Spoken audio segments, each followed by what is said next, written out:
Bismillah,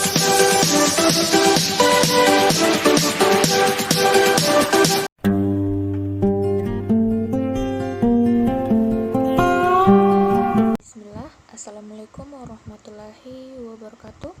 Perkenalkan, nama saya Nur Hasanah dengan NIM J1A1190062.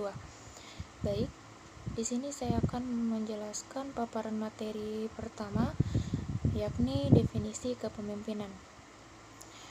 Kepemimpinan pada dasarnya adalah bersifat subjektif, dalam artian tidak diukur secara objektif.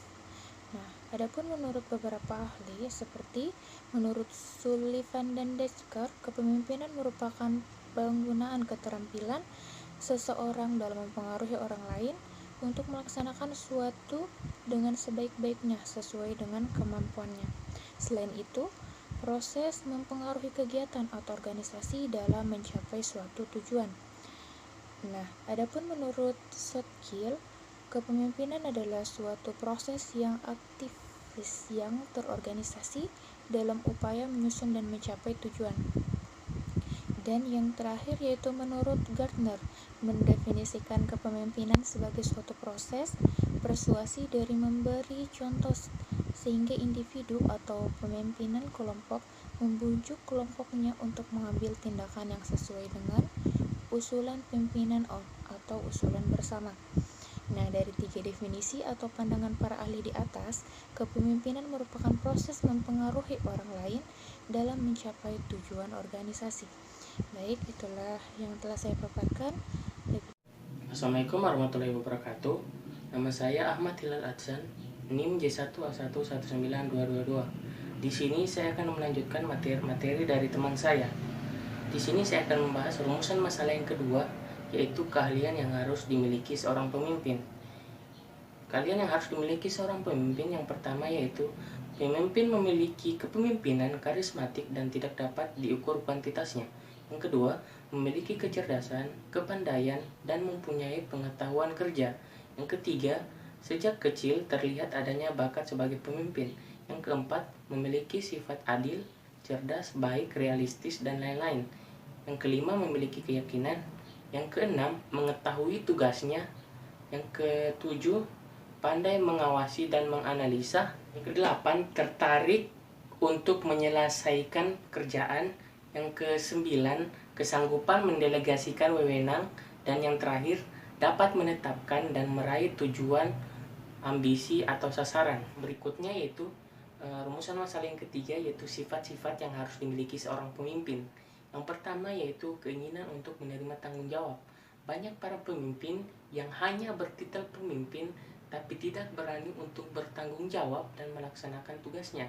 Seperti para pemimpin di luar sana yang masih ada keengganan atau ketidakmauan untuk melaksanakan tanggung jawab meski ia mampu menerima tanggung jawab. Yang kedua yaitu kemampuan untuk perspektif insight dan perspektif introspektif. Seorang pemimpin yang baik harus mampu melihat dirinya sendiri, memperbaiki kesalahannya, dan mau menerima saran dari bawahannya mengenai sikapnya dalam memimpin. Yang ketiga yaitu kemampuan untuk menentukan prioritas. Seseorang pemimpin yang baik harus mampu menentukan prioritas yang bermanfaat bagi orang banyak, tidak memprioritaskan kepentingan pribadi saja. Yang keempat itu kemampuan untuk berkomunikasi. Sering sekali antara pemimpin dan bawahan terjadi kesalahpahaman akibat pemimpin tidak mau menyampaikan wewenangnya secara jelas agar dipahami oleh bawahannya.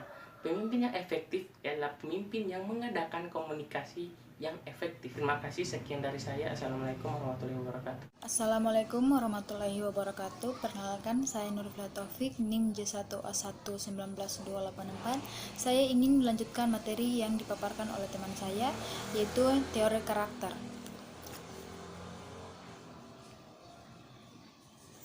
Teori karakter. Ketika Margaret Thatcher menjadi Menteri Inggris, ia selalu dipilih karena kepemimpinannya. Ia digambarkan sebagai sosok pemimpin wanita yang berkarakter dengan ciri-ciri terpercaya, satu percaya diri, bertekad baja, penuh tekad, seorang pemimpin yang tegas, karismatik, antusias, dan pemberani.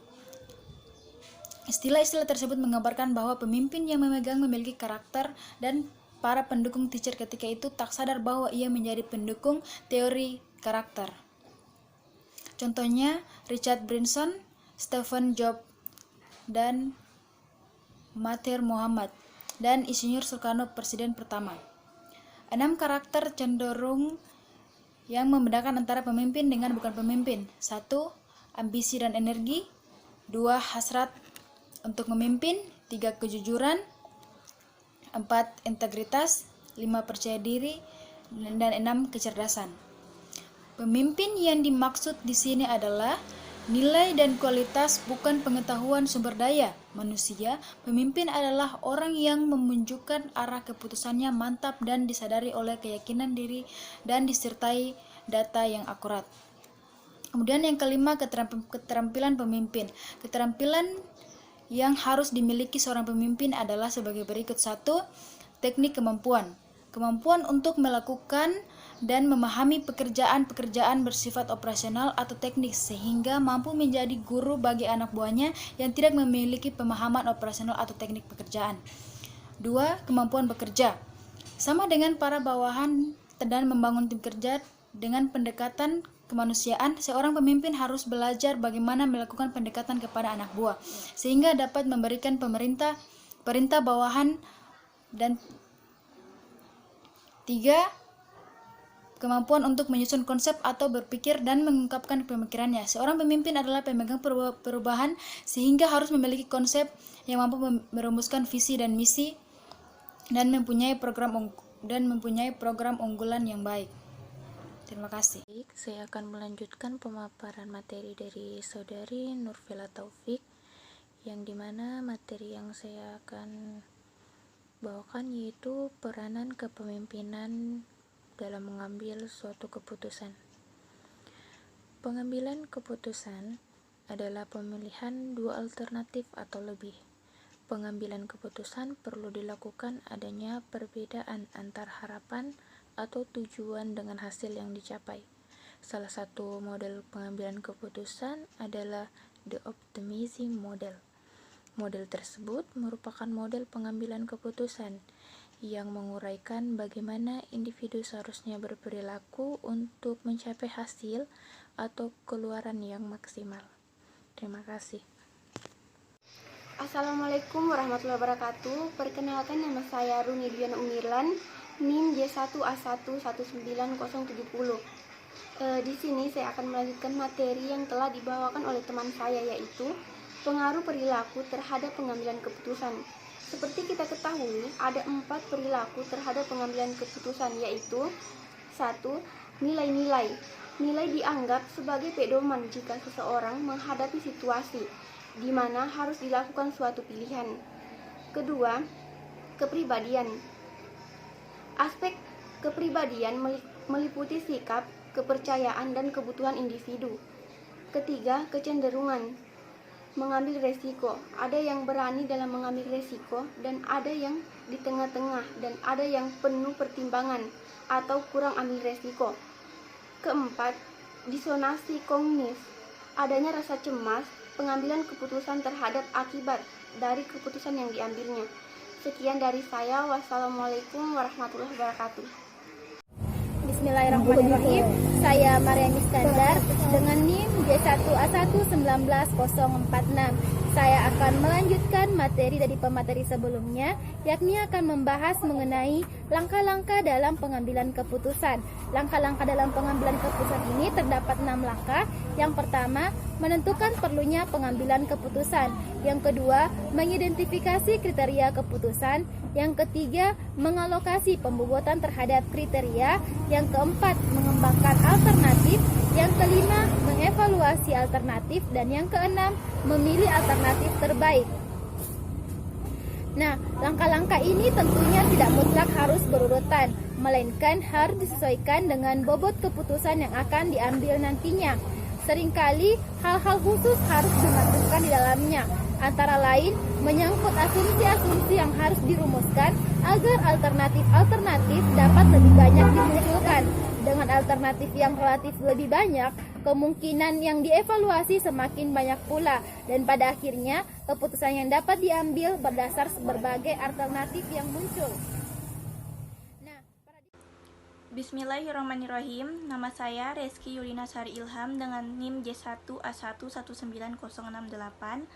Baik, di sini saya akan melanjutkan pemaparan materi dari kelompok kami mengenai kriteria seorang pemimpin. Nah, di sini ada 12 poin mengenai kriteria seorang pemimpin. Yang pertama, menginovasi, kedua, melakukan hal-hal yang orisinal, ketiga, mengembangkan, 4, mengilhami, kelima, memancarkan karisma, keenam, berperspektif luas, ketujuh, berpikir jangka panjang, kedelapan, bertanya apa dan mengapa, kesembilan, menyukai tantangan dan perubahan, kesepuluh, menjadi diri sendiri, kesebelas, menciptakan anak tangga dan meletakkannya di tempat yang tepat, dan yang terakhir ke-12 yaitu melakukan hal-hal yang tepat. Itulah materi dari saya. Selanjutnya saya akan serahkan kepada pemateri selanjutnya. Terima kasih. Bismillahirrahmanirrahim. Assalamualaikum warahmatullahi wabarakatuh. Perkenalkan, nama saya Fidelia dengan NIM J1A1191119. Di sini saya akan melanjutkan materi dari teman-teman saya, yaitu mengenai efektif leadership. Seorang pemimpin yang efektif sangat dibutuhkan dalam sebuah organisasi atau usaha.